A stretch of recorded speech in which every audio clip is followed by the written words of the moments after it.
تاخیر پروگرام کے دوسرے مقرر فضیلت الشیخ مولانا فیض اللہ مدنی حفظہ اللہ داعی مبلغ کویت کے، اور فی الحال جو ہے آپ کنچور امام البانی کے بانی ہیں اس مدرسے کے شیخ سے میں ادب گزارش کرتا ہوں آپ کا جو موضوع ہے مشکل کے ساتھ آسانی، آپ اس موضوع کی وضاحت فرمائیں۔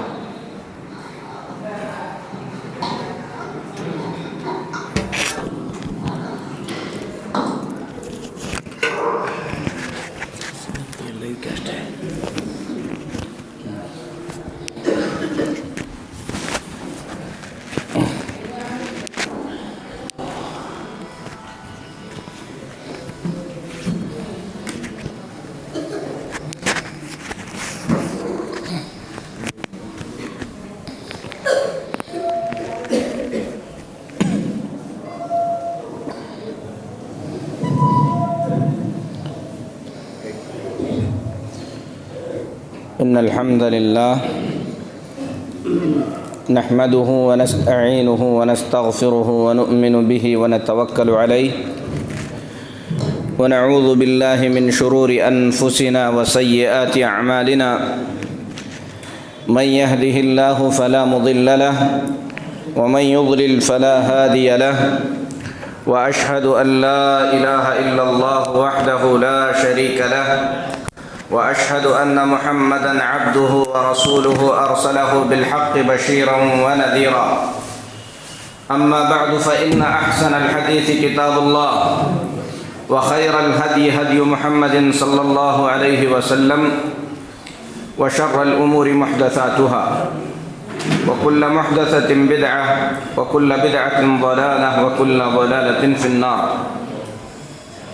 يا أيها الذين آمنوا اتقوا الله حق تقاته ولا تموتن إلا وأنتم مسلمون يا أيها الناس اتقوا ربكم الذي خلقكم من نفس واحدة وخلق منها زوجها وبث منهما رجالا كثيرا ونساء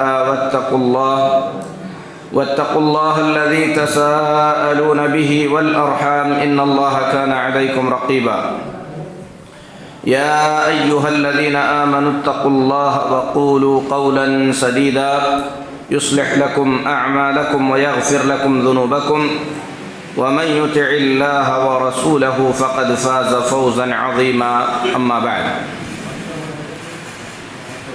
محترم اسلامی بھائیوں، معزز خواتین اسلام، اللہ کا شکر ہے، اس کا بڑا احسان ہے، اس کی بڑی نعمتیں ہیں ہم پر، اور اللہ سے دعا ہے اللہ تعالی ہم کو اس کی عطا کردہ نعمتوں پر شکر ادا کرنے کی توفیق عطا کرے، اور دعا ہے اللہ سے کہ ہم اللہ کا جو شکر ادا کر سکیں اللہ اس شکر کو قبول فرمائے۔ نعمتیں اللہ کی بہت زیادہ ہیں، اگر کوئی انسان اللہ کی نعمتوں کو پہچاننے لگے، اللہ کی نعمتوں کو سمجھنے لگے، تو وہ جس حال میں بھی ہے، وہ جیسا بھی ہے، ہر حال میں وہ اللہ کا شکر گزار بنے گا،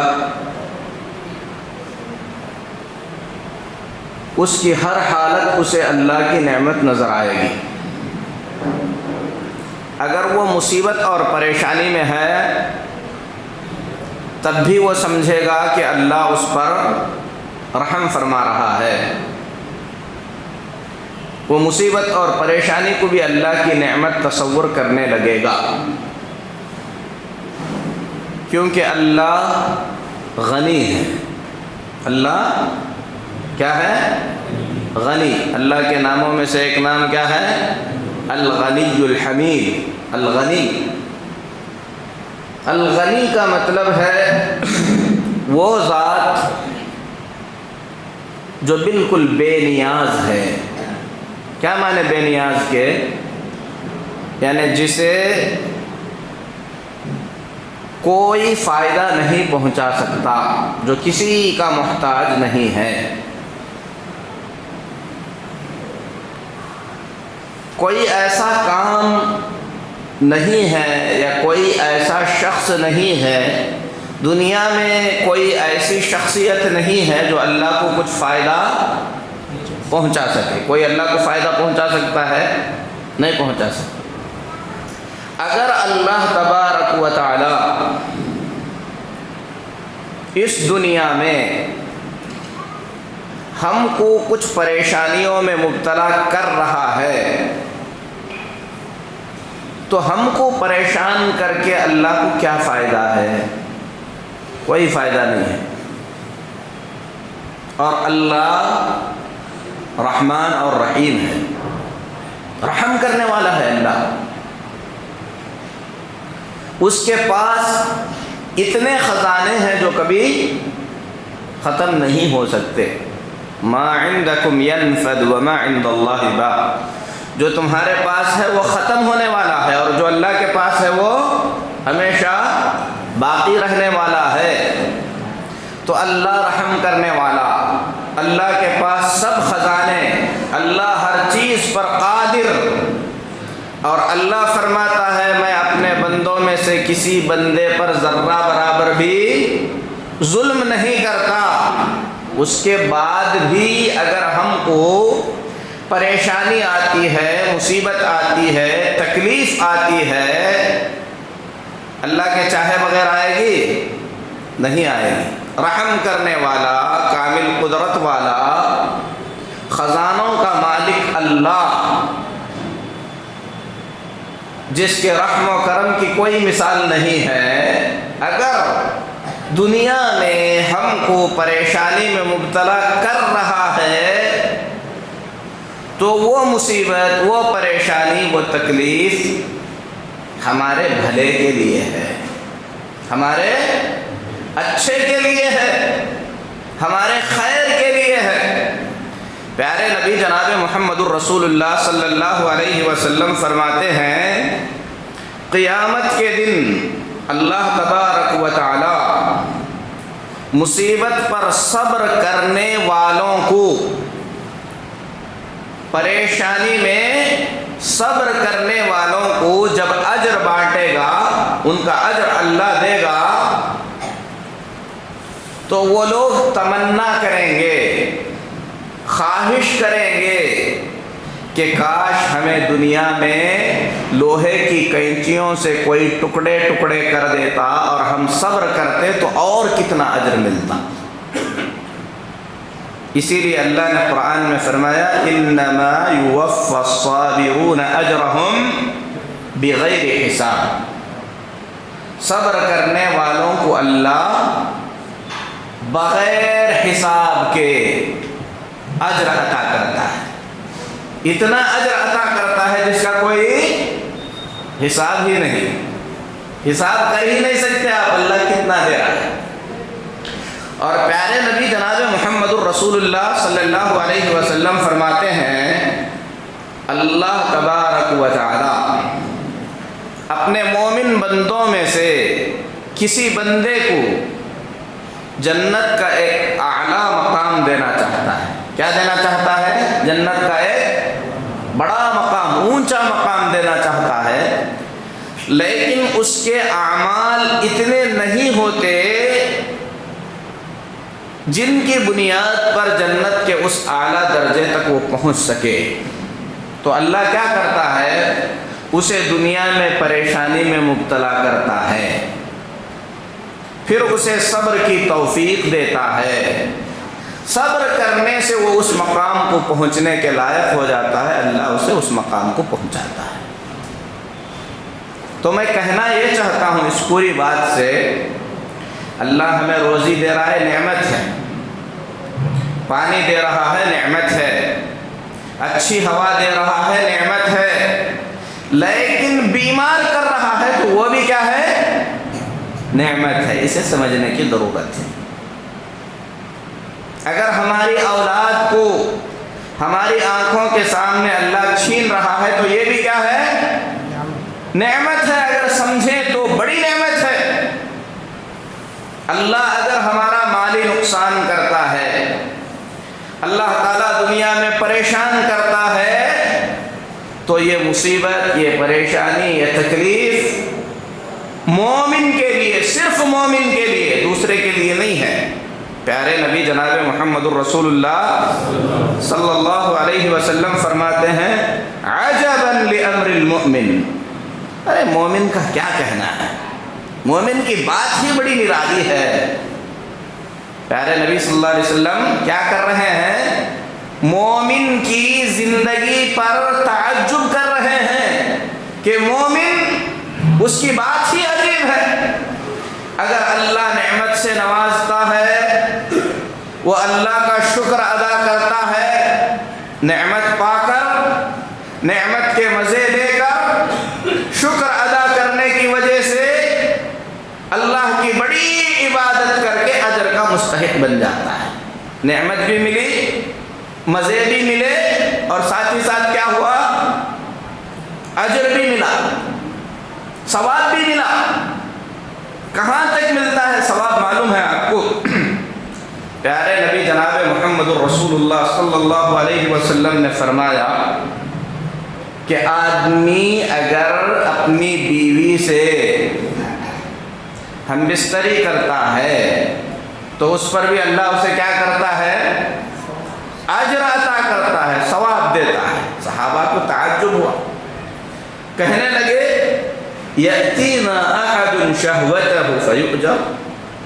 ایک آدمی اپنی ضرورت پوری کرتا ہے، بستر پر مزے لیتا ہے اپنی بیوی سے، اس پر بھی اجر ملے گا. کیا کہا نبی صلی اللہ علیہ وسلم نے؟ اگر وہ حرام طریقے سے کرتا تو کیا ہوتا؟ گناہ ہوتا. تو اللہ تعالیٰ نے حلال طریقے سے اسے پورا کرنے پر اجر رکھا ہے. سوچیے آپ، اللہ تبارک و تعالی مومن کو ہر حال میں اجر سے نوازتا ہے. ان اصابته سراء شکر فکان خیرا لہ. نعمت ملی، اللہ کی نعمت کو نعمت کے طور پر سمجھا، شکر گزار بن گیا، اجر مل گیا.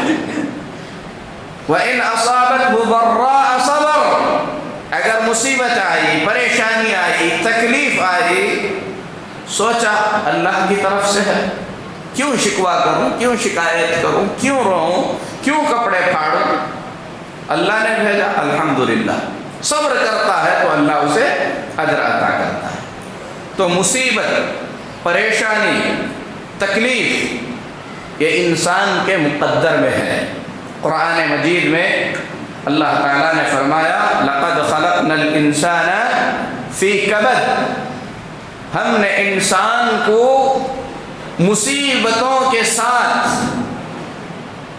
لڑنے والا، مصیبتوں سے نمٹنے والا بنایا. یہ ایک تفسیر ہے. بعض مفسرین نے کہا، کئی معنی بیان کیے، لیکن یہ بھی سلف صالحین سے، صحابہ تابعین سے ماثور تفسیر ہے کہ ہم نے انسان کو جو پیدا کیا مصیبتوں میں گھرا ہوا، ان مصیبتوں سے ٹکرانے والا، ان مصیبتوں سے لڑنے والا بنایا. مصیبت ہماری زندگی کا ایک حصہ ہے، اور ایمان ہے تو یہ مصیبت اور بھی زیادہ بڑی ہے. پیارے نبی جناب محمد الرسول اللہ صلی اللہ علیہ وسلم نے کھلے الفاظ میں بیان فرمایا ان اشد الناس بلاء الانبیاء ثم الامثل فالامثل. سب سے زیادہ بڑی مصیبتیں اللہ کے پیغمبروں کو آتی ہیں. کسے آتی ہیں سب سے بڑی مصیبتیں؟ اللہ کے پیغمبروں کو، نبیوں کو. ثم الامثل فالامثل. پھر جو نبی کے راستے سے جتنا نزدیک رہے گا اس کی مصیبت اسی کے حساب سے ہوگی، پریشانی اسی کے حساب سے ہوگی. قرآن جب ہم کھول کر پڑھتے رہیں گے، جگہ جگہ آیتیں ملتی ہیں جہاں پر اللہ تبارک و تعالی اپنے بندوں کو یہ بات یاد دلاتا ہے کہ آپ نے ایمان قبول کر لیا، مومن ہو گئے، کلمہ پڑھ لیے، تو آپ کے صرف ایمان کے دعوے پر آپ کو چھوڑا نہیں جائے گا، آپ کی آزمائش ہوگی، آپ کو پریشان کیا جائے گا، آپ کو تکلیف میں ڈالا جائے گا۔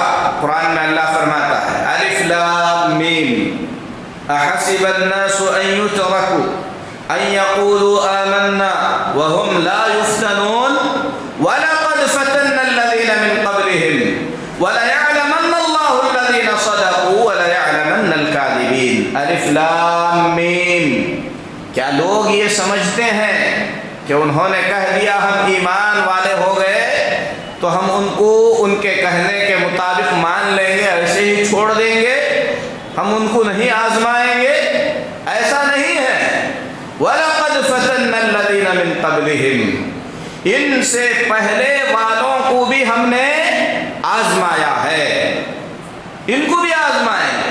وَلَيَعْلَمَنَّ اللَّهُ الَّذِينَ صَدَقُوا وَلَيَعْلَمَنَّ الْكَاذِبِينَ۔ اللہ تبارک و تعالی یہ دیکھتا ہے کہ سچا کون ہے ایمان کے دعوے میں، اور صرف ایمان کا ڈھونگ کون کر رہا ہے۔ آزمائش آئے گی۔ ایک بھی نبی آپ ایسے بتائیں، نبیوں کے قصے آپ نے بار بار سنے ہوں گے، قرآن پاک میں نبیوں کا بہت بیان ہے۔ کیوں ہے بھائی؟ ان نبیوں کا بیان ہمارے لیے کیوں ہے قرآن میں؟ آپ نے کبھی سوچا؟ قرآن میں ایک سورہ ہے، اس کا نام ہی ہے سورۃ الانبیاء، نبیوں کا سورہ۔ نوح علیہ السلام، ابراہیم علیہ السلام، موسیٰ علیہ السلام، عیسیٰ علیہ السلام، یعقوب علیہ السلام، یوسف علیہ السلام، سلیمان علیہ السلام۔ ان سے ہماری زندگی کا کیا ہے؟ ہمارے نبی کون ہے؟ محمد صلی اللہ علیہ وسلم۔ پچھلے نبیوں کے واقعے اللہ کیوں بیان کیا؟ کبھی آپ نے سوچا؟ ایک سورہ ہے سورۃ الانبیاء کے نام سے، ایک سورہ ہے سورۃ القصص کے نام سے، قصوں کا سورہ، اس میں اللہ تعالیٰ انبیاء کے قصے بیان کیا۔ سورہ ابراہیم کے نام سے ایک سورہ ہے، سورہ یوسف کے نام سے ایک سورہ ہے، سورہ یونس کے نام سے سورہ ہے۔ نبیوں کے ناموں سے سورے کیوں ہیں؟ کیونکہ جس طریقے سے ہم ہمارے نبی جناب محمد الرسول اللہ صلی اللہ علیہ وسلم پر ایمان لاتے ہیں، بالکل اسی طریقے سے ہم پچھلے سارے انبیاء پر بھی کیا کرتے ہیں؟ ایمان لاتے ہیں۔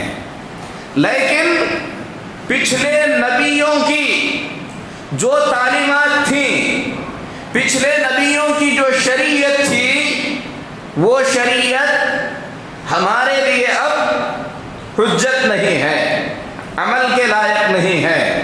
پیارے نبی جناب محمد الرسول اللہ صلی اللہ علیہ وسلم کے آنے کے بعد اللہ تعالیٰ نے پچھلی ساری شریعتوں کو منسوخ کر دیا ہے۔ منسوخ کا مطلب کیا ہے؟ یعنی اب وہ عمل کے لائق نہیں، یہی شریعت عمل کے لائق ہے۔ اس میں کی جو اچھی باتیں تھیں وہ ساری اچھی باتیں پیارے نبی صلی اللہ علیہ وسلم جو دین لے کر آئے اس میں آ گئے، کوئی بات اس میں سے چھوٹی نہیں ہے۔ لیکن ان نبیوں کے واقعے، ان نبیوں کے قصے اللہ تعالیٰ اس لیے بیان کیا تاکہ ہم ان قصوں کو، ان واقعات کو، ان کی زندگی کے حالات کو سن کر، پڑھ کر یہ دیکھیں کہ اس میں ہمارے لیے کیا عبرت کی باتیں ہیں۔ سورہ یوسف، اس کے شروع میں ہی اللہ تبارک و تعالیٰ نے فرمایا لَقَدْ كَانَ فِي يُوسُفَ وَإِخْوَتِهِ آيَاتٌ لِلسَّائِلِينَ۔ یوسف اور ان کے بھائیوں کے قصے میں پوچھنے والوں کے لیے، سمجھنے والوں کے لیے بڑی آیتیں ہیں، بڑی نشانیاں ہیں۔ سورہ کے شروع میں اللہ فرماتا، پھر پورا قصہ اللہ نے بیان کیا، اور آخر میں اللہ تعالیٰ نے فرمایا لَقَدْ كَانَ فِي قَصَصِهِمْ عِبْرَةٌ، ان کے قصے میں عبرت کی باتیں ہیں۔ قرآن کے اندر جو سورے بیان کیے گئے، نبیوں کے جو واقعات بیان کیے گئے، آپ نکال کر پڑھو۔ نوح علیہ السلام سے لے کر جناب محمد الرسول اللہ صلی اللہ علیہ وسلم تک جتنے بھی پیغمبر آئے، تمام پیغمبروں کی زندگی میں آپ کو بڑی مشکلیں ملیں گی، بڑی پریشانیاں ملیں گی، بڑا صبر ملے گا، لیکن مصیبتیں، پریشانیاں، تکلیفیں کتنی بھی بڑی کیوں نہ ہوں، جس مقصد سے اللہ نے ان کو دنیا میں بھیجا تھا، اللہ کے ان پیغمبروں نے اپنے مقصد سے ذرہ برابر بھی پیچھے ہٹنا گوارا نہیں کیا۔ مثال لے لیجئے، آدم علیہ السلام کو اللہ نے بھیجا، غلطی آپ نے کی، کئی سال تک توبہ کرتے رہے، کئی سال تک۔ ایک درخت اللہ نے منع کیا، چکھ لیے، جنت کے عیش و آرام کی زندگی سے نکال کر اللہ نے دنیا میں بھیج دیا، لیکن غلطی کا احساس آدم علیہ السلام کو اتنا پریشان کرتا رہا، اما حوا اور آدم دونوں مل کر کہتے رہے، قال ربنا ظلمنا انفسنا وَإِن لَّمْ تَغْفِرْ لَنَا وَتَرْحَمْنَا لَنَكُونَنَّ مِنَ الْخَاسِرِينَ۔ اے ہمارے رب، ہم نے خود پر بہت بڑا ظلم کیا ہے، اگر تو رحم نہیں کرے گا، اگر تو معاف نہیں کرے گا تو ہم نقصان کھانے والوں میں سے ہو جائیں گے۔ دعا کرتے رہے، کرتے رہے، کرتے رہے، اس وقت تک دعا کرتے رہے جب تک اللہ تعالیٰ نے معاف نہیں کر دیا۔ اللہ نے معاف بھی کر دیا، اس کے بعد بھی آدم علیہ السلام کو اپنی غلطی پر اتنا پچھتاوا ہے، قیامت کے دن جب سارے لوگ سفارش کرانے کے لیے جائیں گے آدم علیہ السلام کے پاس تو کیا کہیں گے؟ آج مجھے چھوڑو، آج میرا رب اتنے غصے میں ہے کہ اتنا غصہ اللہ کو نہ اس سے پہلے کبھی آیا ہے نہ اس کے بعد کبھی آئے گا۔ اللہ نے مجھے درخت کے قریب جانے سے منع کیا تھا، میں نے اس کا پھل چکھ لیا ہے، مجھے اللہ کے پاس جانے کی ہمت نہیں ہے۔ یہ ہے غلطی کا احساس۔ دنیا کی مصیبتیں، پریشانیاں سب آپ نے برداشت کی، کبھی گلا شکوہ شکایت نہیں کی۔ نوح علیہ السلام کو اللہ نے بھیجا، کتنے سال رہے بھائی نوح علیہ السلام؟ تصور کر کے بولو، ذرا سوچ کے بولو، 950 سال، 9 سال نہیں، 950 سال قرآن میں اللہ فرماتا ہے۔ ایک بستی، تھوڑے سے لوگ تھے، سمجھاتے رہے، سمجھاتے رہے، سمجھاتے رہے۔ آج ہم لوگ کیا کرتے ہیں؟ کسی غلط راستے پر جانے والے کو 2 مرتبہ 3 مرتبہ بول دیے، اس کے بعد ہم سمجھتے ہیں کہ ہم ذمہ داری ادا کر دیے۔ اب جب کوئی ہم سے یہ کہے کہ ان کو دعوت دینا چاہیے، فوراً ہماری زبان سے کیا نکلتا؟ کتنے بار بھی بلاؤ، وہ سدھرنے والا، ہم فیصلہ سنا دیتے ہیں، وہ سدھرنے والا نہیں ہے، ہو سکا تو بددعا بھی کر دیتے، اللہ اسے غارت کرے، وہ ستاتا ہے، وہ پریشان کرتا ہے۔ اللہ فرماتا ہے فَلَبِثَ فِيهِمْ أَلْفَ سَنَةٍ إِلَّا 50 عَامًا، 1000 سال تک نوح علیہ السلام بلاتے رہے، 50 سال چھوڑ کر، یعنی 950 سال تک۔ قرآن میں اللہ فرماتا ہے کہ ہم نے وحی کر کے نوح کو بتلایا، انہ لن یؤمن من قومک الا من قد آمن۔ ہم نے وحی کر کے نوح کو بتلایا کہ اے نوح، 950 سال کی تمہاری تبلیغ کے بعد اب جتنے مسلمان ہوئے ہیں، جتنوں نے آپ کی بات مانی ہے، ان کے علاوہ کوئی دوسرا آپ کی بات ماننے والا نہیں ہے۔ کیا کیا ہوا ان 950 سالوں میں آپ کو معلوم ہے؟ نوح علیہ السلام فرماتے ہیں، اے اللہ، الگ الگ اکیلے میں بلا کے سمجھایا، جب جمع تھے تب جا کے سمجھایا، زور سے بھی بول کر دیکھا، آہستہ بھی بول کر دیکھا، لیکن ماننے کے لیے تیار نہیں۔ کیا کرتے تھے؟ کانوں میں انگلیاں ڈال دیتے تھے، کپڑے سر پہ ڈال کر چہرہ ڈھک لیتے تھے جب نوح علیہ السلام دعوت دیتے تھے، مذاق اڑاتے تھے۔ سوچو ذرا، 950 سال کی عمر کے بزرگ لوگوں کی بھلائی کے خاطر ان سے تنخواہ لیے بغیر، ان سے دنیا کا کوئی فائدہ حاصل کیے بغیر، ان کو جہنم سے بچانے کے خاطر بلا رہے ہیں، سمجھا رہے ہیں، پیار سے، تنہائی میں، زور سے، آہستہ سے، لوگ کانوں میں انگلیاں ڈال کے مذاق اڑا کے بھاگتے ہیں۔ اللہ خود وحی کر کے بتلاتا ہے، لن یؤمن من قومک الا من قد آمن، جتنے ایمان لائے ان کے علاوہ کوئی ایمان لانے والا نہیں ہے۔ تو اس وقت بد دعا کرتے ہیں، انی مغلوب فانتصر، اے اللہ اب میں ان سے جیت نہیں سکتا، یہ مجھ پر غالب آنا چاہتے ہیں، اے اللہ تو مدد فرما۔ ہمارا پڑوسی ہو، گاؤں میں رہنے والا ہو، ساتھ میں کام کرنے والا ہو، غیر مسلم ہو، نصرانی ہو، بت پرست ہو، کسی کو دعوت نہیں دیتے۔ جیسی ہی مصیبت پریشانی آئی، اللہ انہیں غارت کرے، اللہ انہیں تباہ کرے، اللہ انہیں برباد کرے۔ پریشانی آئے گی، دین پر عمل کرنے کے بعد پریشانی آئے گی، لیکن دعوت و تبلیغ کو چھوڑنا نہیں ہے۔ اور ہم چاہتے ہیں کہ ہم مسلمان ہیں تو مسلمان ہونے کی وجہ سے فوراً ہماری مدد ہو، ہم کو تکلیف ہی نہ آئے۔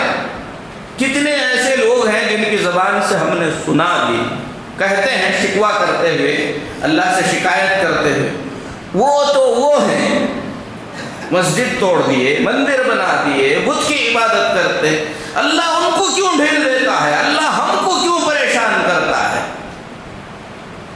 ایسے الفاظ ہماری زبان سے نکلتے نہیں نکلتے ہیں۔ ابو جہل کو کتنے سال تکلیف آئی؟ ابو لہب کو کتنے سال آئی؟ بلال کو آئی کہ تکلیف ابو جہل ابو لہب کو آئی؟ بولو بھائی، بلال کو آئی۔ ابراہیم علیہ السلام کے زمانے میں وقت کے بادشاہ کو آئی تکلیفیں، ابراہیم علیہ السلام کو آئی۔ یہ سنت ہے اللہ تعالیٰ کی، ایمان کے ساتھ آزمائش ہے، لیکن وہ لوگ آزمائش کے ساتھ اپنی زندگی کے مقصد کو سمجھتے تھے، خود دین پر عمل کرتے تھے، لوگوں کو دین کی طرف بلاتے تھے۔ اور ہم صرف مسلمان بن کر نہ دین پر عمل کر رہے ہیں، نہ لوگوں کو دین کی طرف بلا رہے ہیں۔ ہم چاہتے ہیں ہماری مدد ہو، ہمیں مصیبت نہ آئے، عیش و آرام سے رہیں۔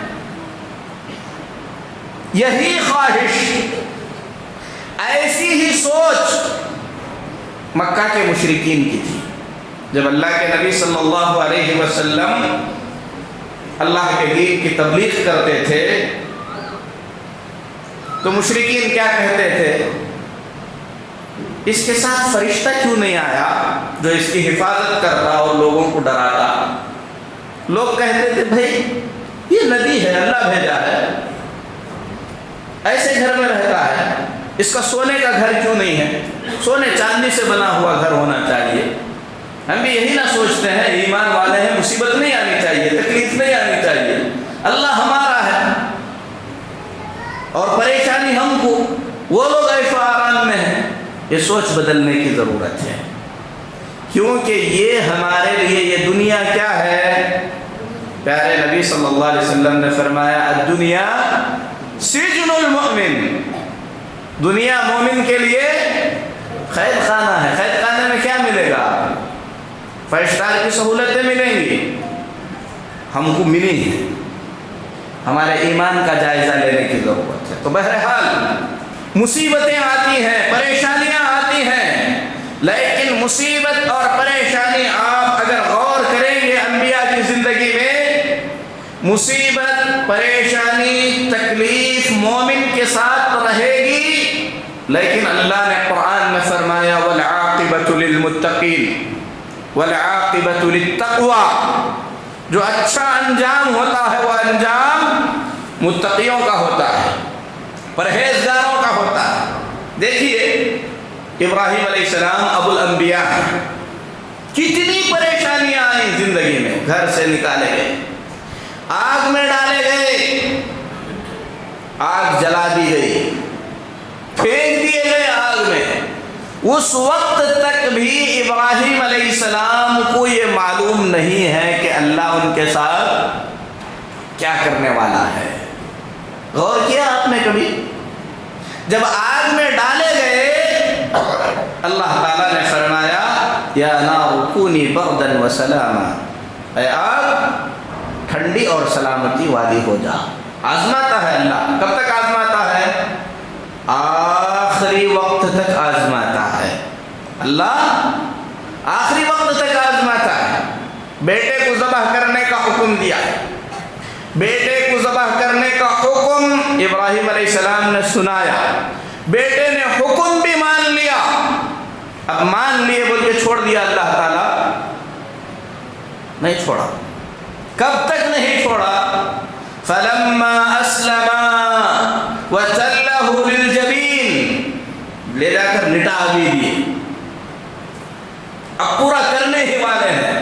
اس وقت اللہ تعالیٰ کی مدد آئی۔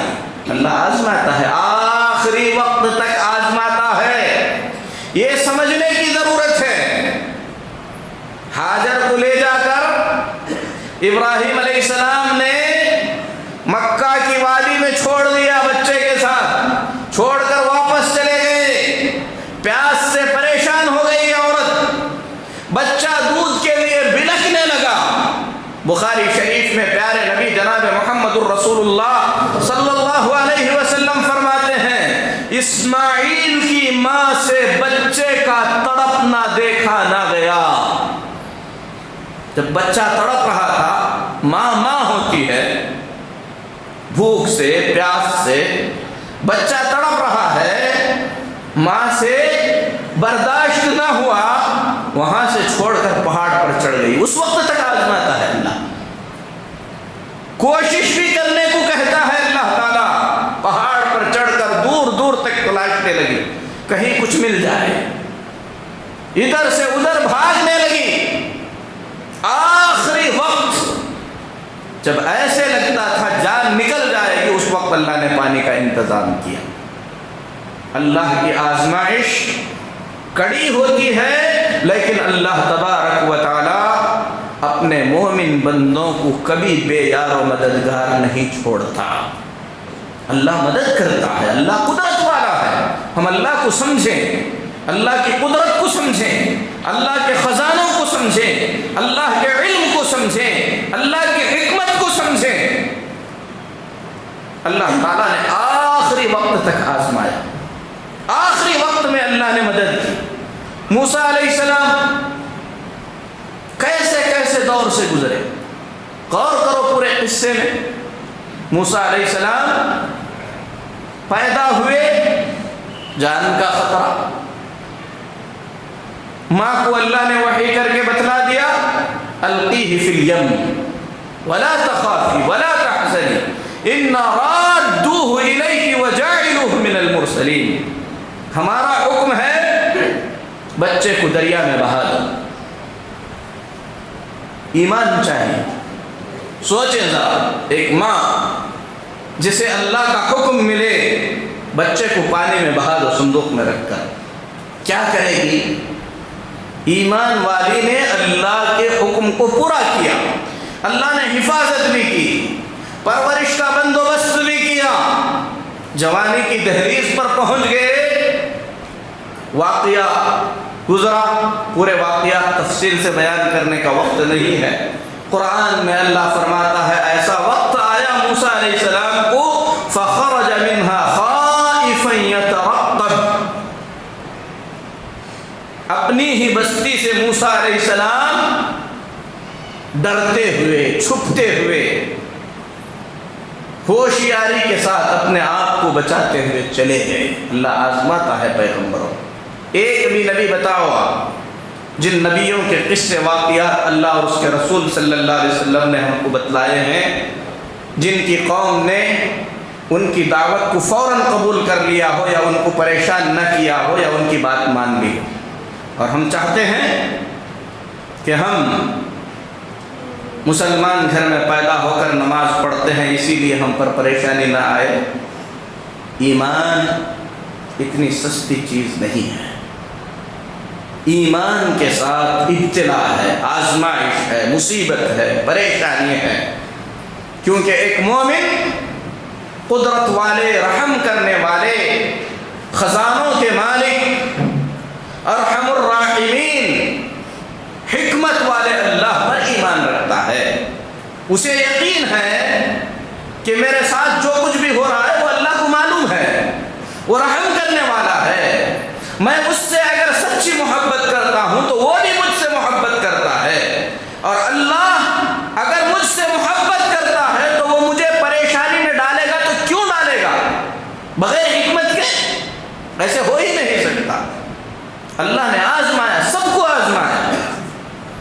اور دیکھیے آپ جب سیرت پڑھیں گے، قرآن پڑھیں گے، آپ کو لگے گا سب سے کڑی آزمائش اگر کسی کی ہوئی ہے تو پیارے نبی جناب محمد الرسول اللہ صلی اللہ علیہ وسلم کی. اس کے بعد ابراہیم علیہ السلام کی، کیونکہ پیارے نبی جناب محمد الرسول اللہ صلی اللہ علیہ وسلم انبیاء میں سب سے افضل ہیں، اللہ کو سب سے زیادہ جاننے والے، اللہ سے سب سے زیادہ محبت کرنے والے ہیں. آپ کے ایمان، آپ صلی اللہ علیہ وسلم کے تقوی، پرہیزگاری کے اعتبار سے اللہ تعالیٰ نے آپ کی آزمائش بھی کی ہے. یہ کیا کم آزمائش ہے. پیدا ہوئے یتیم تھے، پیدا ہونے سے پہلے ہی والد کا انتقال، یہ یتیمی کا سب سے اونچا مرتبہ. آنکھیں کھول کر دیکھنے، چلنے پھرنے کے قابل ہوئے تو اللہ نے ماں کو بلا لیا. دادا پیار کرنے لگے، تھوڑے سے بڑے ہوئے اللہ نے دادا کو بلا لیا. زندگی گزارنے کے لیے نبوت سے پہلے پیارے نبی جناب محمد الرسول اللہ صلی اللہ علیہ وسلم کو پریشانیوں کا سامنا کرنا پڑا. آپ نے بکریاں چرائی، تجارت کے سفر کیے، دھوپ چھاؤں میں آپ کو محنت کرنا پڑا. نبوت سے نوازے گئے، اس کے بعد کیا کچھ نہیں ہوا، کیا کچھ نہیں ہوا آپ صلی اللہ علیہ وسلم کے ساتھ. جو لوگ آپ کو سچا اور امانت دار کہتے تھے، اللہ کی بات جب آپ کھڑے ہو کر لوگوں کو سمجھانے لگے، وہی سچا اور امانت دار کہنے والے تبا لک صائر اليوم الہذا جمعتنا، اے محمد تیرا برا ہو اسی کام کے لیے تو نے جمع کیا تھا. ایسی ڈانٹ سنا کر چلے گئے، جانی دشمن بن گئے.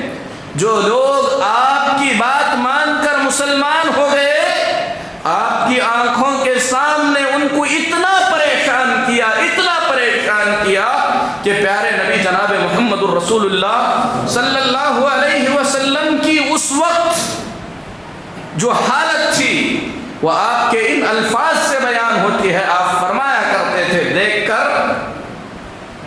آل یاسر سے، صبرا یا آل یاسر فإن موعدکم الجنہ.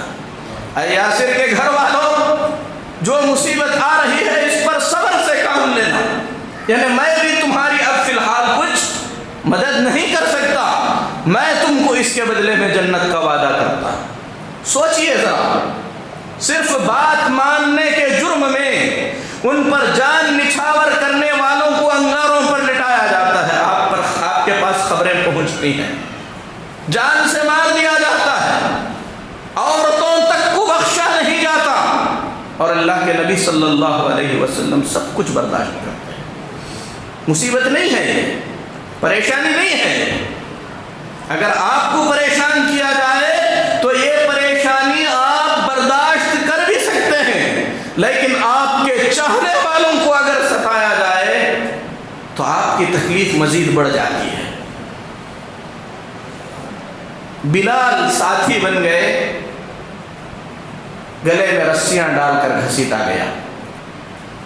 خباب آ کر نبی سے کہنے لگے، اے اللہ کے نبی صلی اللہ علیہ وسلم، ان کا ظلم حد سے بڑھ گیا ہے، دعا کیجیے.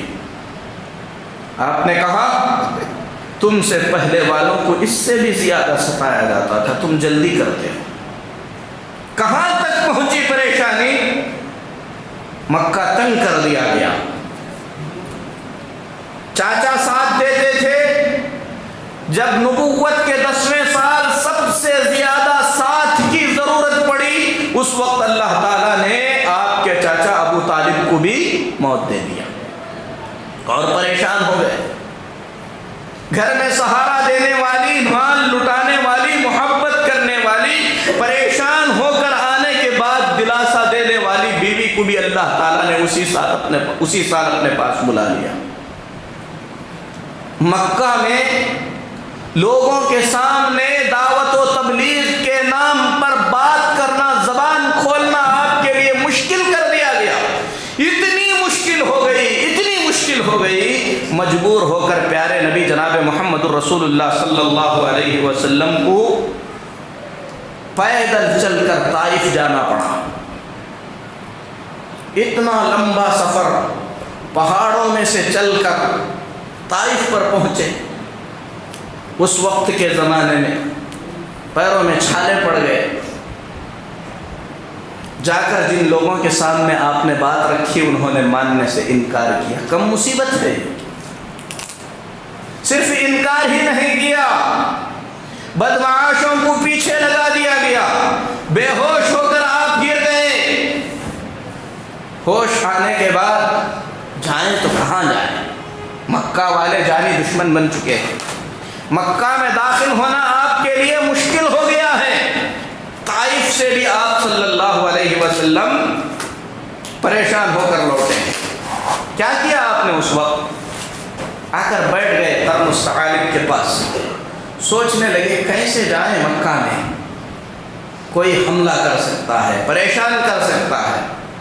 آپ صلی اللہ علیہ وسلم نے کئی قبائل کے سرداروں کے پاس اپنا یہ پیغام بھیجا کہ کوئی اپنی پناہ میں لے کر آپ صلی اللہ علیہ وسلم کو مکہ میں داخل کرے۔ اللہ اکبر!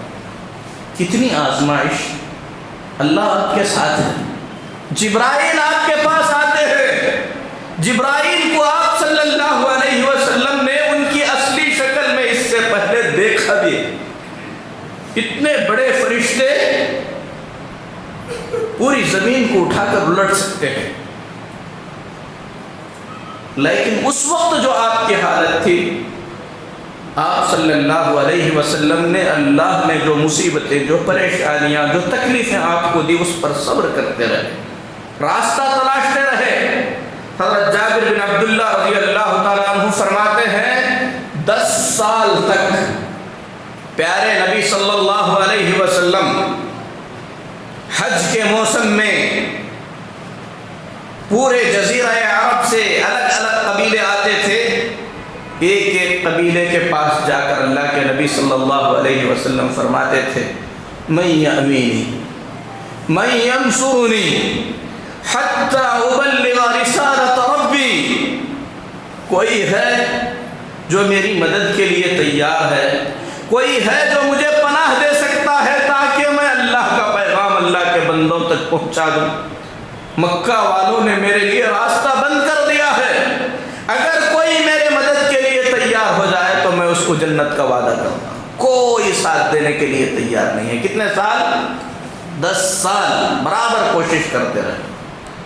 آج پروگرام بند ہو گئے، سب بند کر کے بیٹھ گئے، مسجدیں بند ہو گئیں، بند کر کے بیٹھ گئے، تھوڑا سا راستہ بند ہو گیا دعوت و تبلیغ کا، پوری دعوت و تبلیغ ٹھپ پڑ گئی۔ کوشش نہیں ہے، گھروں میں جائیں، بلائیں، کتابیں لے کر پڑھیں، الحمدللہ بہت سارے بیانات اپلوڈ ہیں، سنیں، راستہ تلاش کریں۔ یہی سکھاتی ہے سیرت۔ مکے کا راستہ بند ہوا، طائف گئے، طائف سے آنے کے بعد راستہ بند ہو گیا، بیٹھ کر سوچنے لگے کیا کریں، کئی قبیلوں کے پاس پیغام بھیجا، کوئی مدد کرنے کے لیے تیار نہیں ہے۔ آپ نے ہمت نہیں ہاری۔ پھر کیا کچھ ہوا؟ مدینے والے ملے، ان لوگوں نے مدد دینے کا وعدہ کیا، 1 سال تک ان کی چھوٹی سی جماعت کو بڑا کرنے پر محنت کرتے رہے. اللہ کے نبی صلی اللہ علیہ وسلم صبر سکھاتی ہے بات. 1 سال کے بعد جو 12 لوگ آئے تھے 80 آدمی آئے. پھر انہوں نے وعدہ کیا ہم اپنے جان و مال سے آپ کی حفاظت کے لیے تیار ہیں, اپنے ساتھیوں کو بھیجیے ہم وہاں پناہ دیں گے. ایک ایک کر کے اللہ کے نبی صلی اللہ علیہ وسلم نے مکہ سے مدینہ پہنچایا. منظمہ تھا, تنظیم تھی, محنت تھی, کوشش تھی. ہاتھ پر ہاتھ دھرے بیٹھے رہے, کہیں کہ لوگوں کو دین سمجھ میں نہیں آ رہا ہے. ایسے نہیں ہوتا ہے, سمجھانے کی ضرورت پڑتی ہے. جانا پڑے گا, دین سمجھانا پڑے گا, مال کھانی پڑے گی, پریشانی اٹھانی پڑے گی, مال کی قربانی دینی پڑے گی, جان کی بھی قربانی دینی پڑے گی. وقت پڑنے پر کیا کچھ نہیں کیا. صحابہ کرام نے اپنے گھر چھوڑ دیے. اللہ کے نبی صلی اللہ علیہ وسلم نے مدینہ جانے کا حکم دیا. مکہ میں سب کے گھر تھے, سب کی جائیدادیں تھیں. حکم آ گیا, سب چلتے بنے. یہ نہیں سوچا وہاں جا کر کیسے جئیں گے, کیسے رہیں گے, کون مدد کرے گا. اللہ نے مدد کی کہ نہیں کی. ٹھیک ہے تم لوگوں نے بہت پریشانی اٹھائی ہے, اللہ کے لیے گھر بار چھوڑ کر آئے ہو, چلو اب تمہاری مدد کرتے ہیں. کیا فوراً مدد نازل ہوئی؟ نہیں ہوئی. مدینے میں جانے کے بعد بدر کی لڑائی ہوئی. بدر کی لڑائی کے بعد احد کی لڑائی ہوئی. مدینے کے دروازے تک دشمن نے پہنچ کر اہل حق کو, ایمان قبول کیے ہوئے لوگوں کو سرے سے مٹانے کی کوشش کی. احد کے میدان میں پیارے نبی جناب محمد الرسول اللہ صلی اللہ علیہ وسلم نے اتنی بڑی قربانیاں دینے کے بعد خود گھر چھوڑے. بڑے تفصیلی اور دردناک واقعات ہیں. اس کے بعد مدد آتی ہے. پریشانی کے بعد آسانی ضرور آتی ہے, لیکن ہم جلدی کرتے ہیں. بلا ان تصبروا وتتقوا, اللہ نے مدد سے پہلے کیا کہا؟ صبر کرو گے اور اللہ کے احکام پر جمے رہو گے, اللہ کی نافرمانی سے بچے رہو گے, اللہ مدد کرے گا. تو اللہ کے نبی صلی اللہ علیہ وسلم نے احد کے میدان میں اپنے ساتھیوں کے لاشوں کو بکھرا ہوا دیکھا ہے. 70 صحابہ شہید ہو گئے. معلوم ہے آپ, 70 صحابہ. ان میں سے اللہ کے نبی صلی اللہ علیہ وسلم پر جان نچھاور کرنے والے آپ کے چچا حضرت حمزہ بھی تھے. ٹکڑے پڑے ہوئے تھے. ان سب پر صبر کیا. ان ساری مصیبتوں پر آپ کو صبر کرنا پڑا. پھر اس کے بعد خندق ہوئی. خندق میں 10,000 مل کر آئے کہ پورے مدینے کو مٹا کر رکھ دیں گے. اور اللہ تعالیٰ کی بھی آزمائش ہوئی. ایک طرف دشمن بڑی تعداد میں, دوسری طرف سخت ٹھنڈی, تیسری طرف سخت بھوک. بھوک کا یہ عالم. پیارے نبی جناب محمد الرسول اللہ صلی اللہ علیہ وسلم کے مبارک پیٹ پر پتھر بندھا ہوا تھا. کیوں مانتے تھے پتھر؟ پیٹ ہلکا ہے, احساس ہوگا, چکر آ رہے, تھوڑا وزن محسوس ہو, اس لیے جو ہے کچھ بھی نہیں ہے تو پتھر باندھ دیتے. اللہ کے نبی صلی اللہ علیہ وسلم, صحابہ کرام, اکثر صحابہ بھوکے تھے. قرآن میں اللہ تعالیٰ نے سورہ احزاب ایک سورت ہے, اس سورت میں جنگ خندق کے واقعے کو بڑے عجیب انداز میں پیش کیا.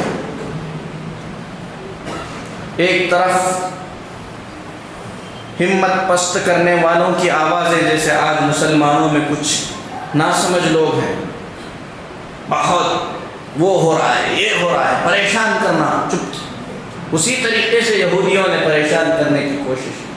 کہا ان الناس قد جمعوا لكم فاخشوهم, ارے لوگ تم کو مٹانے کے لیے جمع ہو چکے ہیں، بہت ڈر کی بات ہے۔ کیا ہوا لیکن فزادتہم ایمانا، اللہ فرماتا ہے مومنوں کا ایمان بڑھ گیا۔ قرآن میں اللہ فرماتا ہے وَزُلْزِلُوا، پورے طور پر ہلا دیے گئے، بلغت القلوب الحناجر، حالت ایسی ہو گئی کہ دل حلق تک آ گئے۔ ایسی ہوتی ہیں آزمائش، ایسی ہوتی ہیں مصیبتیں، اس کے بعد مدد آتی ہے، اس کے بعد مکہ فتح ہوتا ہے۔ ہم نہ تو دعوت و تبلیغ کرتے ہیں، نہ تو مار کھاتے ہیں، نہ تو ہجرت کرتے ہیں، نہ تو جان مال کی قربانی دیتے ہیں، فتح مکہ کا خواب دیکھتے ہیں۔ یہ فرق ہے ہم میں اور ہمارے نبی اور ان کے اصحاب میں۔ ایمان کے ساتھ آزمائش ہے، آزمائش میں ہم کیسی زندگی گزاریں اس کے لیے اسوہ رسول صلی اللہ علیہ وسلم ہے۔ نبی صلی اللہ علیہ وسلم کا اسوہ اور نمونہ ہے۔ مال کی قربانی کی ضرورت پڑی، ابو بکر پورا مال لے کر آئے۔ کتنے بار سنے یہ واقعہ، اور کتنے بار پورا مال لے جانے کا ارادہ ہمارے دل میں آیا، اور ہم چاہتے ہیں کہ ہماری مدد ایسی ہو جیسے ابو بکر صدیق کی ہوئی تھی۔ قرآن پاک میں اللہ تعالیٰ نے فرمایا ان مع العسر یسرا، مصیبت کے ساتھ آسانی ہے، پریشانی کے ساتھ آسانی ہے، لیکن پریشانی کے دور کو بھی آپ ایمان کے ساتھ، صبر کے ساتھ برداشت کریں، جیسا کہ پورے انبیاء نے کیا۔ یوسف علیہ السلام کے قصے میں اللہ تعالیٰ نے 2 مرتبہ کہا کہ اس میں عبرت ہے۔ بار بار ہم نے قصہ سنا، کنویں میں ڈالے گئے، باپ سے جدا ہوئے، باپ نے بیٹے کی جدائی برداشت کی، تکلیف پہنچی، لے جا کر بیچے گئے، بیچے جانے کے بعد جوانی کی دہلیز پر قدم رکھے، دوسری آزمائش شروع ہوئی۔ اب تک پریشانی تھی، مصیبت تھی، جوانی پر پہنچنے کے بعد دوسری طریقے کی آزمائش۔ سوچو ذرا، ایک نوجوان اپنی بستی سے دور، کوئی دیکھنے والا نہیں ہے، گاؤں کا کوئی آدمی ہے ہی نہیں، بادشاہ کے محل میں ملکہ، ظاہر سی بات ہے ملکہ ہوگی تو بدصورت ہوگی کیا، خوبصورت ہی ہوگی، احسان بھی کی ہے، دروازے بند کر کے بدکاری کی دعوت دیتی ہے، زبردستی۔ کیا کہتے ہیں؟ معاذ اللہ، اللہ کی پناہ، اپنے آپ پر بھی بھروسہ نہیں کی، بولے اللہ تو اپنی پناہ میں لے لے، اس مصیبت سے بچا لے۔ انہ ربی احسن مثواي انہ لا یفلح الظالمون۔ بچتے رہے، بھاگنے لگے۔ آج ہم ہوتے تو کیا کہتے ہیں؟ مجبوری تھی، پریشانی تھی، بھاگنے لگے۔ بھاگنے میں کیا ہوا؟ قمیص پھٹ گئی۔ اس کے بعد بھی جو عورت یوسف علیہ السلام پر فدا ہو چکی تھی، اس کی کوشش بند نہیں ہوئی۔ اس نے دھمکی بھی، کہا اگر یہ میرے ساتھ بدکاری کرنے کے لیے تیار نہیں ہوگا، اسے جیل بھیج کر رہوں گی۔ کیا کیا یوسف علیہ السلام نے؟ دعا کی، کہا رب السجن احب الی مما یدعوننی الیہ، اے اللہ جیل میں جانا مجھے پسند ہے اس بدکاری سے جس کی طرف یہ بلا رہی ہے۔ وَإِلَّا تَصْرِفْ عَنِّي كَيْدَهُنَّ أَصْبُ إِلَيْهِنَّ وَأَكُن مِّنَ الْجَاهِلِينَ۔ اے اللہ یہ جس زور سے برائی کی دعوت دیتی ہے، اگر تو میری مدد نہیں کرے گا مجھے ڈر ہے کہ میں پھسل کر ظالموں میں سے ہو جاؤں گا۔ اتنا تقویٰ، اتنی پرہیزگاری، اس کے بعد بھی اللہ تبارک و تعالیٰ کی رحمت پر یقین اور اپنے آپ پر، جیسے ہم بولتے ہیں نا، میں تو کبھی کچھ برا نہیں کیا، میں کس کا کیا بگاڑا، ایسے لگتا ہے جیسے ہم سے گناہ ہی نہیں ہوتا۔ یہ بھی بہت بڑی برائی ہے۔ قرآن میں اللہ فرماتا ہے لا تزکوا انفسکم هو اعلم بمن اتقى، اپنے آپ کو بڑا نیک مت کہو، وہ جانتا ہے کہ نیک کون ہے۔ اتنی بڑی قربانی کے بعد یوسف علیہ السلام کیا کہتے ہیں؟ وما ابرئ نفسی ان النفس لامارۃ بالسوء، میں اپنے آپ کو نیک نہیں کہتا کیونکہ دل انسان کو برائی کی طرف بلاتا ہے۔ یعنی بچے کوشش کیے، بھاگے، جیل میں جانا پسند کیے، اس کے بعد بھی اس برائی سے بچنے کا کریڈٹ انہوں نے خود کو نہیں دیا، بلکہ یہ سمجھتے رہے اللہ نے بچایا تب جا کے میں بچا۔ مصیبت آئی، اس کے بعد اللہ تعالیٰ نے آسانی بھی پیدا کی، کنویں میں ڈالے گئے، کنویں سے نکالے گئے، بادشاہ کے محل میں پرورش ہوئی، خزانوں کے وزیر بنا دیے گئے۔ قصے کے اخیر میں عبرت کی بات بہت بڑی یہ ہے کہ یوسف علیہ السلام جب اپنے بھائیوں اور باپ کے ساتھ مل کر ذکر کرنے لگے، جو مصیبتیں آئی ان میں سے کسی بھی مصیبت کا آپ نے ذکر نہیں کیا، بلکہ اللہ نے جو احسانات کیے ان احسانات کا ذکر کیا۔ کہا کہ اللہ کا احسان ہے جس نے مجھے جیل سے نکالا، تم لوگوں کو دیہات سے لا کر مجھ سے ملایا، کنویں سے مجھے نکالا۔ یہ نہیں کہا تم سے ملنے، تم سے بچھڑنے کے بعد میں نے کتنی پریشانیاں جھیلی، کنویں میں ڈالا گیا، جیل میں ڈالا گیا، بدکاری کی طرف دعوت دیا، اس کا ذکر نہیں کیا۔ تو ایک مومن ہمیشہ اللہ تبارک و تعالیٰ کی طرف سے جو کچھ بھی اسے پہنچتا ہے اسے خیر کی نظر سے دیکھتا ہے، شکر گزار بنتا ہے۔ تو میرے محترم بھائیوں، باتیں بہت زیادہ ہیں، میرا وقت تقریباً ختم ہو چکا ہے، شاید عشاء کی اذان بھی دینی ہے، اسی پر میں اپنی بات ختم کرتے ہوئے یہ پیغام آپ لوگوں کو دینا چاہتا ہوں۔ جی، پورے درس کا خلاصہ آپ یہ سمجھیں، انبیاء کی زندگی دیکھیں، صحابہ کی زندگی دیکھیں، تابعین، تبع تابعین کی زندگی دیکھیں، ایمان کے ساتھ آزمائش لازمی ہے۔ یہ آزمائش آدمی کے ایمان کے اعتبار سے ہوتی ہے۔ آپ کے مال سے اللہ آزماتا ہے، اولاد سے اللہ آزماتا ہے، اور اللہ تعالیٰ کھیتی باڑی میں پھلوں کو کم کر کے آزماتا ہے، لیکن اللہ نے فرمایا وَبَشِّرِ الصَّابِرِينَ، جو لوگ مصیبت میں، پریشانی میں، تکلیف میں صبر کرتے ہیں ان کو اللہ تعالیٰ بشارت دیتا ہے۔ الَّذِينَ إِذَا أَصَابَتْهُمْ مُصِيبَةٌ قَالُوا إِنَّا لِلَّهِ وَإِنَّا إِلَيْهِ رَاجِعُونَ، جب انہیں مصیبت پہنچتی ہے، تکلیف پہنچتی ہے تو کہتے ہیں ہم سب اللہ کے ہیں، اللہ ہی کے پاس جانا ہے۔ یعنی اللہ نے اولاد دیا وہ اللہ کی تھی، مال دیا لے لیا وہ اللہ کا تھا، کاروبار تھا ختم ہو گیا وہ اللہ کا دیا ہوا تھا۔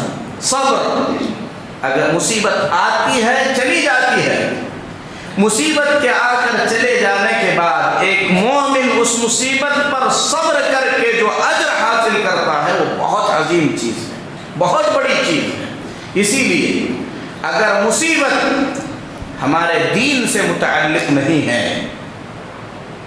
پریشانی ہمارے دین سے متعلق نہیں ہے، تو ہم کو گھبرانے کی ضرورت نہیں ہے۔ اگر آپ کو نماز پڑھنے سے نہیں روکا جا رہا، روزہ رکھنے سے نہیں روکا جا رہا، نیکی کا کام کرنے سے نہیں روکا جا رہا ہے، تو پریشان نہیں ہونا چاہیے، کیونکہ یہ دنیا فانی ہے، اسے چھوڑ کر جانا ہے۔ انبیاء علیہ الصلاۃ والتسلیم کی زندگی میں ہم جب دیکھتے ہیں دنیا کی چیزوں کو انہوں نے کبھی اہمیت نہیں دی۔ یہ زندگی آخرت بنانے کے لیے ہے۔ اسے یاد رکھیں، یہ زندگی آخرت بنانے کے لیے ہے، اور اللہ تبارک و تعالی آزمانے کے بعد جو لوگ تقوی کی زندگی گزارتے ہیں ان لوگوں کے لیے اللہ تبارک و تعالی نے راستہ نکالنے کا وعدہ بھی کیا ہے۔ قرآن میں اللہ فرماتا ہے وَمَن يَتَّقِ اللَّهَ يَجْعَلْ لَهُ مَخْرَجًا، جو اللہ سے ڈرتا ہے، تقوی کی زندگی گزارتا ہے، اللہ کے حکم کو مانتا ہے، اللہ کے خاطر اللہ کی منع کردہ چیزوں سے بچتا ہے، صرف اللہ سے ڈر کر اللہ اس کے لیے کیا کرے گا؟ راستہ نکالے گا، یہ اللہ کا وعدہ ہے۔ سَيَجْعَلُ اللَّهُ بَعْدَ عُسْرٍ يُسْرًا، اللہ تعالیٰ مصیبت کے بعد آسانی پیدا کرے گا، یہ اللہ کا وعدہ ہے۔ اور جو مصیبت آئے اس مصیبت میں آپ خیر کے پہلو کو ہمیشہ تلاش کریں۔ آپ کو ایک آخری بات بتا کر بات ختم کرتا ہوں۔ پیارے نبی جناب محمد الرسول اللہ صلی اللہ علیہ وسلم کی مبارک زندگی میں آپ کو جو مصیبتیں آئیں، جو پریشانیاں آئیں، جو تکلیفیں آئیں، الگ الگ طریقے کی تھیں۔ انہی پریشانیوں میں سے ایک پریشانی منافقین کی طرف سے آپ کو یہ پہنچی کہ آپ صلی اللہ علیہ وسلم کی عزت اور ناموس پر کچھ منافقین نے حملہ کرنے کی کوشش کی۔ آپ کو معلوم ہے مکہ فتح ہو گیا، بلکہ فتح مکہ سے کچھ پہلے ام المؤمنین عائشہ صدیقہ رضی اللہ تعالی عنہا پر کچھ لوگوں نے الزام لگایا، بہتان لگایا، بدکاری کا الزام لگایا۔ اللہ تعالیٰ اس واقعے کو بیان کرتے ہوئے فرماتا ہے لا تحسبوه شرا لکم بل هو خیر لکم۔ اتنی بڑی بات ہوئی، نبی کے گھرانے پر، صدیق کی بیٹی پر، دنیا کی سب سے پاک عورت نبی کی بیوی پر الزام لگا۔ اللہ فرماتا ہے اس حادثے کو، اس واقعے کو اپنے حق میں برا مت سمجھو، اس میں بھی خیر ہے۔ اب آپ سوچیں اس سے بڑی مصیبت کیا ہو سکتی ہے؟ اس سے بڑی پریشانی کیا ہو سکتی ہے؟ اللہ اتنا بڑا واقعہ بیان کر کے فرماتا ہے اسے تم شر مت سمجھو، یہ بھی خیر ہے، اس میں بھی بھلائی چھپی ہوئی ہے۔ اہل علم نے بڑی بھلائیاں بیان کی۔ اللہ نے قرآن نازل کیا اماں عائشہ کی شان میں، قیامت تک پڑھی جانے والی کتاب میں ان کا ذکر خیر رہے گا۔ منافقین کا اللہ نے پردہ فاش کیا۔ تو بہرحال مصیبت کیسی بھی ہو اس میں یقیناً خیر کا پہلو ہوتا ہے۔ پیارے نبی صلی اللہ علیہ وسلم فرماتے ہیں ان اللہ اذا احب عبدا ابتلا، جب اللہ اپنے کسی بندے سے محبت کرتا ہے تو اسے آزماتا ہے، پریشانی میں ڈالتا ہے۔ آپ کی پریشانی آپ کے تجارت سے متعلق ہو، اولاد سے متعلق ہو، صحت سے متعلق ہو، رشتوں سے متعلق ہو، کسی بھی تعلق سے کیوں نہ ہو، آپ اسے سنجیدگی کے ساتھ اللہ کی طرف سے آئی ہوئی ہے اس میں خیر کا پہلو ڈھونڈیں، اللہ کا شکر گزار بننے کی کوشش کریں۔ مصیبت ختم ہوگی، اس کا اجر باقی رہے گا، اور ہم دنیا کے لیے نہیں آخرت کے لیے جینا سیکھیں تو ایسی صورت میں یہ دنیا، اس کی آزمائشیں، اس کی پریشانیاں ہمیں کچھ بھی نہیں بگاڑ سکتی۔ امام ابن تیمیہ رحمۃ اللہ علیہ ایک بڑی پیاری بات کہا کرتے تھے میرا دشمن میرا کیا بگاڑ لے گا۔ کہتے تھے میرا دشمن میرا کیا بگاڑ لے گا۔ بڑے عالم تھے زمانے کے، کئی مرتبہ جیل میں ڈالے گئے اور جیل میں ہی ان کا انتقال بھی ہوا۔ آج ان کی لکھی ہوئی سووں کتابیں لوگوں کے لیے دنیا گزارنے کا راستہ فراہم کرتی ہیں۔ صرف حق بات کہنے کی جرم میں وقت کے ظالم بادشاہوں کے ہاتھ کئی مرتبہ جیل جانا پڑا۔ ایک مرتبہ جیل کا پیغام آیا ان کے پاس کہ آپ کو قید کیا جا رہا ہے۔ ہے۔ تو انہوں نے کہا میرا دشمن میرا کیا بگاڑ لے گا، زیادہ سے زیادہ جان سے مار دے گا، یہ میرے لیے شہادت کی موت ہے، مجھے اٹھا کر جیل میں ڈال دے گا، لوگوں کی جھنجھٹ سے بچ کر اللہ کی عبادت کرنے کے لیے تنہائی کا وقت مجھے مل جائے گا۔ اور کیا کر سکتا ہے، بستی سے باہر نکال کر باہر بھیج دے گا تو میں اسے سیر و سیاحت سمجھ کر خوشی کے ساتھ قبول کر لوں گا۔ جب آدمی کے افکار بدل جاتے ہیں تو اس وقت دنیا کی آزمائش، دنیا کی پریشانی اس کے لیے کوئی معنی نہیں رکھتی۔ ہم سے پہلے والوں نے، صحابہ کرام رضی اللہ تعالی عنہم اجمعین نے بڑی بڑی مصیبتیں سہی، کیا یہ مصیبت کم ہے کہ انہوں نے اپنے پیارے نبی جناب محمد الرسول اللہ صلی اللہ علیہ وسلم کے موت کے صدمے کو برداشت کیا۔ اب اس سے بڑی مصیبت کیا آ سکتی ہے؟ کیا آ سکتی ہے اس سے بڑی مصیبت؟ صرف ایمان تھا جس کی بدولت وہ اتنا بڑا صدمہ برداشت کر سکے۔ اگر ہمارے اندر بھی ایمان آ جائے، دنیا کی آزمائشیں، دنیا کی پریشانیاں ہمیں پریشان نہیں کر سکتی۔